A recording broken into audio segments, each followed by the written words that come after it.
What's going on, guys? Welcome back to the channel. So we're gonna be working on the first gen again this morning. I know Scout, he needs fed. We're gonna be working on the first gen again this morning and removing the plastic sleeve that was left on around the fuel pin when I did the fuel pin upgrade, because I don't know if you're supposed to leave it on, take it off. Apparently for certain fuel pins you leave them, certain fuel pins you take them off. So I left it on.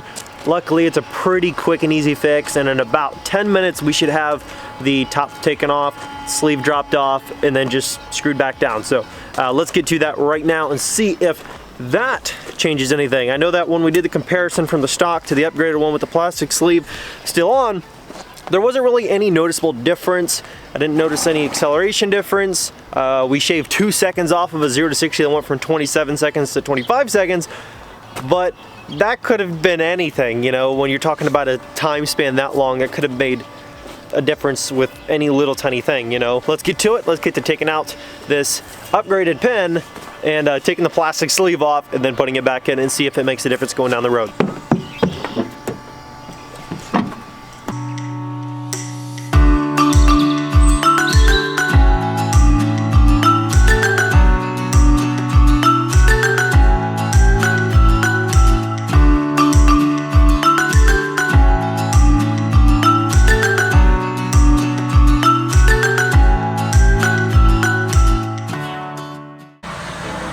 I think there's a car chase, guys.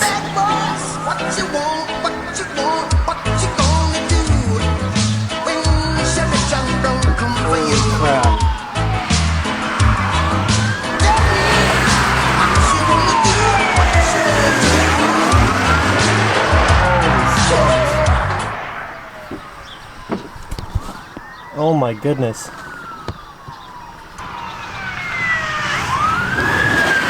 Holy smokes. I've never seen anything like that. I'm just out here working on the truck, trying to finish this job, and then there's just officers flying by. I mean, there's probably been 12 that have gone by already. And then there was this like little Chrysler 200 flying by at like 100 miles an hour, and that guy was trying to lay like a tire blowing strip, one of those strips that they pull across the road to blow the tires on a car. He threw it across and he was getting ready, but then that car like swerved super hard and got out of the way. Here's another one. That was crazy.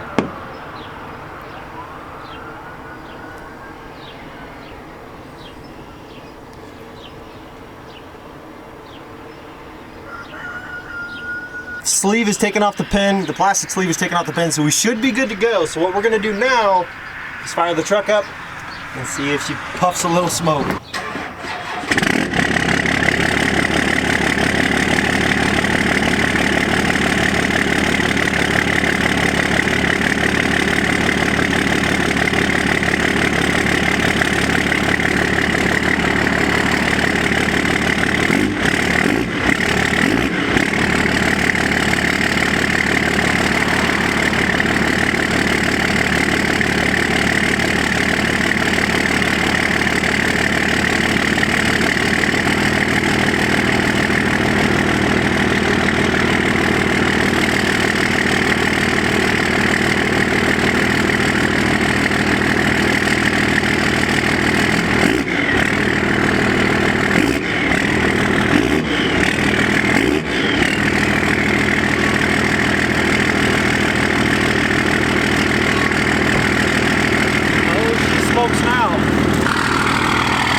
That was crazy, that high-speed chase. I mean, that was something else. I'd never seen anything like that close up, like me at a standstill, and it just all happening right there. I mean, I've had it happen like on the highway, you see it on the opposite side, you're like, oh wow, that's crazy, but like, I was right there. But on the topic of the first gen, we do have the new fuel pin.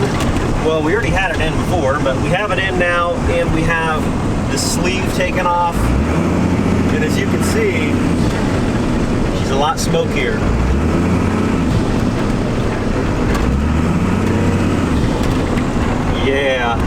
Not too much to be obnoxious, but just enough to have a little bit of fun. Now I gotta stop here, do it best, and pick up some fuel additive for my chainsaw and some bar and chain oil.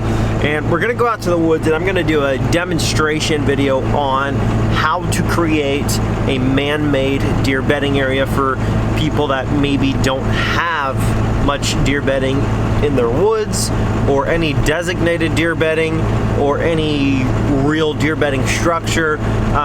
This is just a way that I do it. There's all different ways of doing it. Do it however you want, whatever you think is most productive. I feel like this is a productive way to create it, and so I'm gonna show you what I do. But first, before we do that, on our way to the property, we're gonna try to do a 0 to 60 with the new fuel pin. I think it was with the stock pin, it was 27 seconds, 0 to 60. With the upgraded fuel pin and the plastic sleeve, it was 25 seconds, 0 to 60. So let's see what the difference is, 0 to 60 with the upgraded fuel pin and no plastic sleeve, and see if it really makes any difference. And both of those other runs were pedal to the metal, all she had, and those are the numbers that we got. That was only one run in each situation, but it was everything it had, and it was pinned. So we'll see how it does this go round. I'm trying to get a feel for the throttle. This is the first time I've really gotten to open it up a little bit. And this thing, it already feels like it has more power. So we're gonna get up to a nice, straight, flat spot and just let her eat. No traffic coming on behind, no traffic coming out in front. It's a pretty dead section of road here. So we're gonna get her down to 0, stopped, and pin it.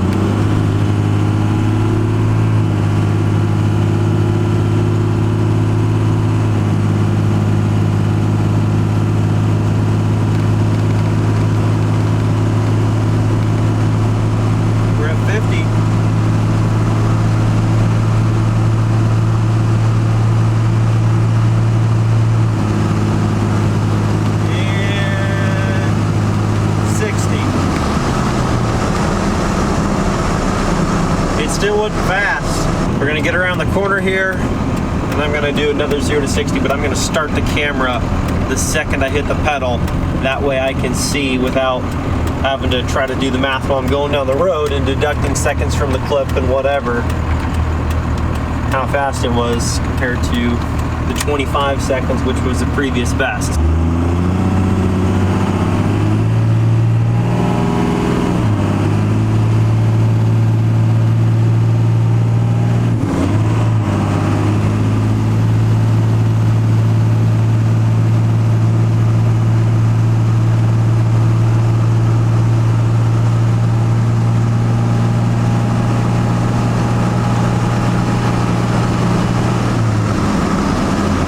Still 25 seconds. I got more smoke, but I didn't get any more speed. Smoke don't need power, but it's still just a lot of fun. I don't know. Maybe that's just me. The thing about this truck is, I don't know how many of you guys remember, this truck we did 50 horse injectors, a slightly smaller turbo housing. Apparently that helps the truck spool faster. That's what we were told. The pusher intake piping kit, we had the pusher intake put on.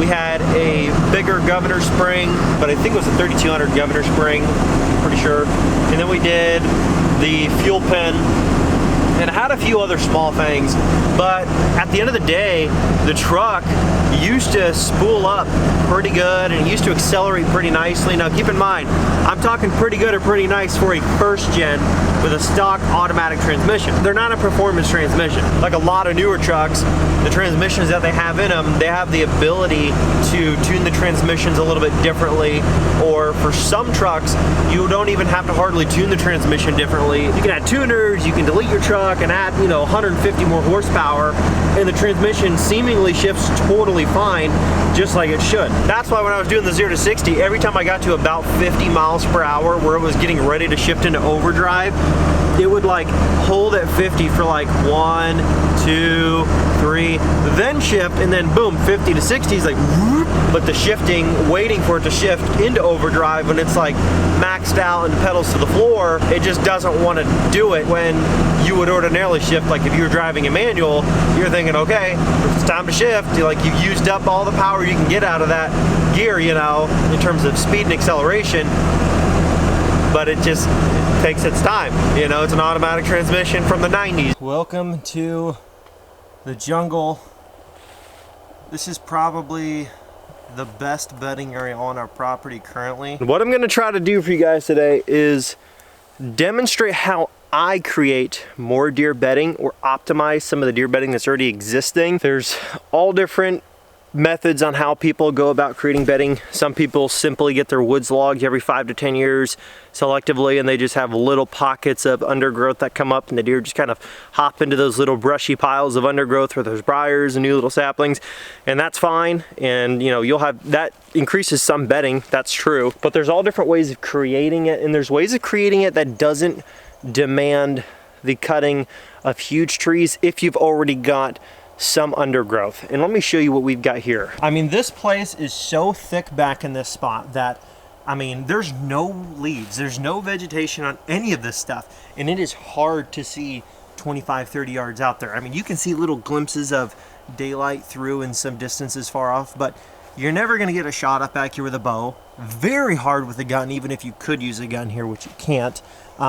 So it's a very thick area. It's great for bedding as it is. There's not really a lot of mature timber back in this section of the property at all, so it makes it even better for that purpose, because you don't have to worry about, oh, you know, you're gonna mess up all this great mature timber. Most of the stuff growing in here is junk, other than, I mean, even some people consider shadbark hickory an invasive species, but that's probably the only real type of hardwoods back here. Most of it is this real small stuff that I don't even know what species it is, but it's super, super flexible and mendable.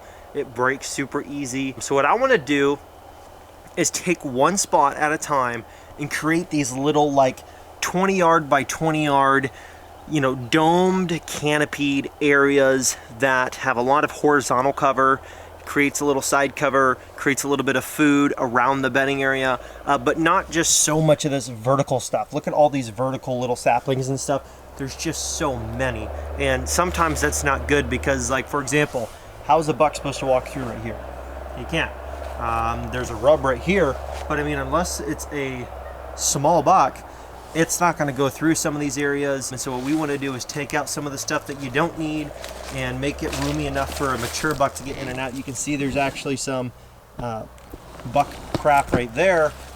And there was actually some deer beds already back here as well. On my way back here a couple of minutes ago, I literally was on my way back here. I didn't have my camera because it was in my work bag there with the fuel and all that other stuff. But I was on my way back here, and there was tons of deer getting up and moving out of here. You could see them. And when you're doing that, you want to just keep being loud, keep clinging the, you know, the metal on your bag or whatever, and just kind of don't be obnoxiously annoying, but loud enough so that a deer can hear you and get up and move. Because if a deer feels like it's lost the advantage on its predators, which is you and I, coyotes, anything else in the woods, that they don't want closing in on them, they tend to try avoiding those areas when it comes to bedding there, again, because they feel like the area is compromised and it's not a good location for their wind and sound and visual advantage and everything else, and they got snuck up on and makes them uncomfortable. So we're gonna get to picking an area here and hooking the camera up onto time lapse on a camera arm and showing you in time lapse what I'm doing, and then I'll go through and explain it just a little more thoroughly once you see what I'm actually talking about.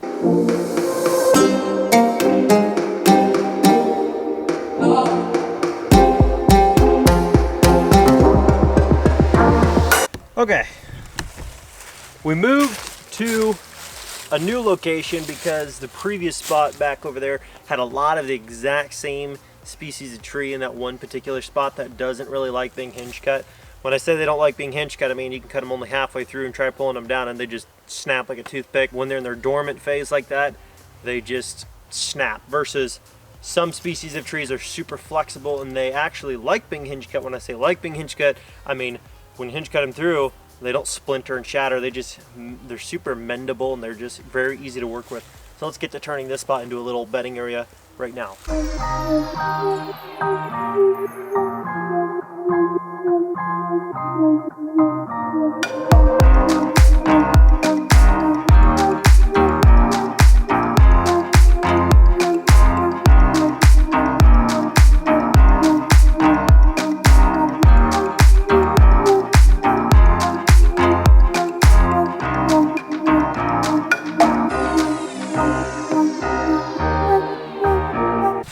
got it done. Took about 30 minutes, mostly because I got a couple trees over there hung up that I had to yank down, which is a pain. But these trees all hinged very nicely. Nothing snapped. You can see nothing like snapped off the hinge or flexed too hard to shatter the wood. But essentially what you want is to be able to walk under it freely without having to do too much crouching. Let me kind of explain to you the few benefits that I see with doing this. Everybody's going to do it for their own reasons, their own use. A, the deer can bed underneath of this. And now, although deer don't need, you know, overhead cover necessarily, side covers a little more the purpose here, but let me explain to you what will happen over the next couple years. So underneath here, you got all this cover up over top of this general area, right? So this one little area here is gonna grow a little less browse and a little less greenery and stuff like that growing up because of all the shade with all these trees all summer being alive and growing leaves. That leafy canopy is gonna cover up this area down here and kind of shade it out. So the underneath area is gonna stay fairly brush and briar free, but then what's going to happen is all the sunlight here is going to create more growth around the edge of the shaded out area because now there's more sunlight, which is going to create what? More food, more briars, more buds, more woody browse. That's more food for the deer. So this area is going to be surrounded by more woody browse and more cover, but the overhead canopy is going to kind of keep that browse from growing necessarily, for the most part, under the area where we're wanting the deer to use as a bedding area. So the sunlight's going to create food around this bedding area location with sunlight coming in at different angles, and the leafy cover, once this all greens up, is going to shade this out to try to keep it from growing in this specific spot to try to allow a more open area for the deer to bed. And I did clear out some dead branches and stuff so there's not as many things in the way, because of course, do you want to lay on top of that pile of brush, or do you want to lay in the leaves? Deer are kind of the same way. They're not as picky, obviously. They live in the woods, but you know, just think of it that way and you'll have a higher success rate with deer using it. And then there's a couple access paths that you want to have out. A deer can bolt that way, that way, that way. They can bolt out the back here, or they can bolt out this direction. And the reason you want escape routes is because you want the deer to feel confident bedding in that location. You don't want them to get too skeptical of the spot and not want to use it because they don't feel like they have enough exit points. And then I tried to create some side cover by dropping this big tree here and then dropping this pile of mess here. And the reason I wanted to do that is I want more sunlight to come down in here to kind of let these briars and stuff take off even more. That way there's a little bit more of a briary barrier between here and over by that field edge where we are going to hunt occasionally later on in the season, not early season, but later season. The more brush, the more briars covering up the view to that access over there is better. Pretty simple. And rule of thumb is 2/3 of the tree is the most you want to cut through. If you have to cut through more than that, be prepared for the fact that it might snap off and the tree might not live very long. And the more of that cambium layer, which is that layer that's staying attached to the root base there, the more of that layer that you leave, the better, because it's going to help the tree get the nutrients that it needs to survive and live growing in its new positioning. But yeah, that's it. One more walk through here.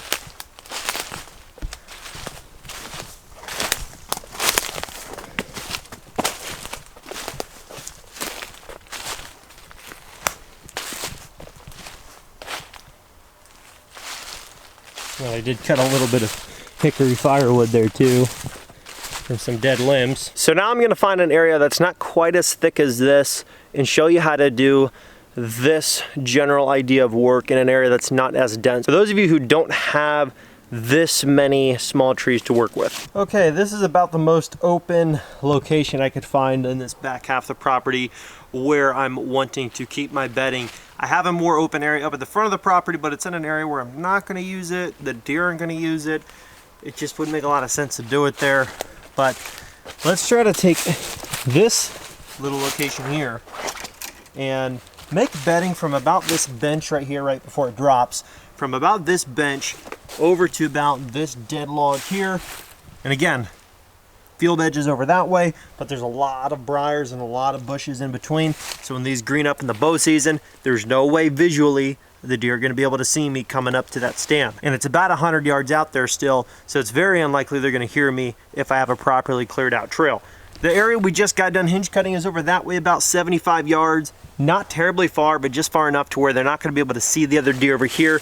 If there's deer coming and going to that specific bedding area at that specific time, that there may be deer bedded in this one, or vice versa. If there's deer bedded over there and deer come up over this hill to bed down here, or come from the field behind us to bed down here, it's going to be very little disturbance to the deer that are bedded over there. They're not going to be able to see them. They may be able to hear them, maybe smell them, I don't know. But visually, it's going to keep that stress down from there being deer close together by having that visual barrier. But let's get to cutting and getting this spot prepped. Okay, last spot for the day. Every tree hinged over very nicely. I just took this on and cut like a little shoulder width path, about 18-20 inch wide. I can get through here without having to turn sideways, I guess I'm saying. All these nice trees, nice and high. And I'm shy of 6 foot, but I'm walking around under here. I'm not like ducking and leaning and crouching a bunch. Kind of moving my head side to side here and there, but not really having to crouch to walk around under here. Yeah, so that's it. Dropped a few maples. And then just an assortment of real soft trees, real soft, mendable stuff.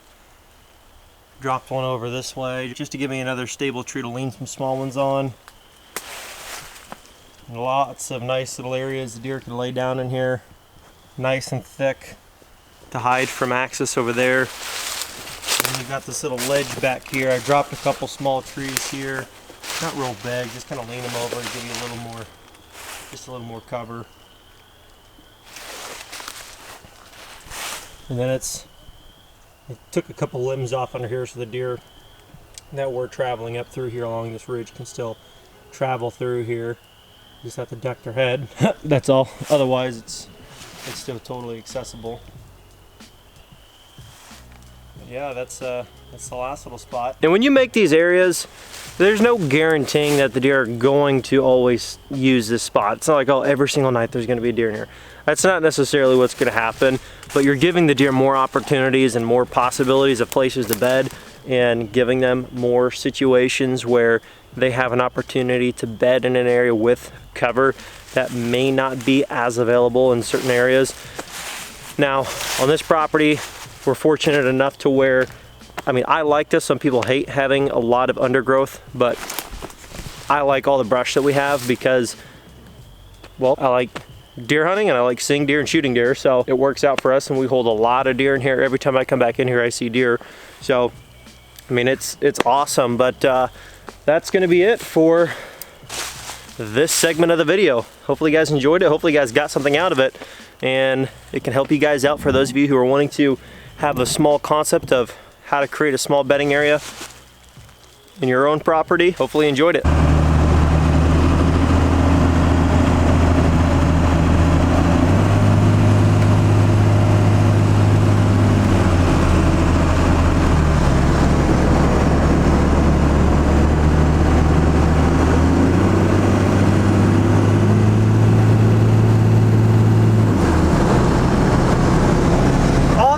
Of slow, reliable trucks, I'm in search of an OBS 7.3 or new body style 7.3. Let me know if any of you guys have eyes on one. I do have a guy that can pick stuff up and ship it for me. I want something clean, 4-wheel drive, and preferably 4-door. So if we can hit that criteria, that would be awesome.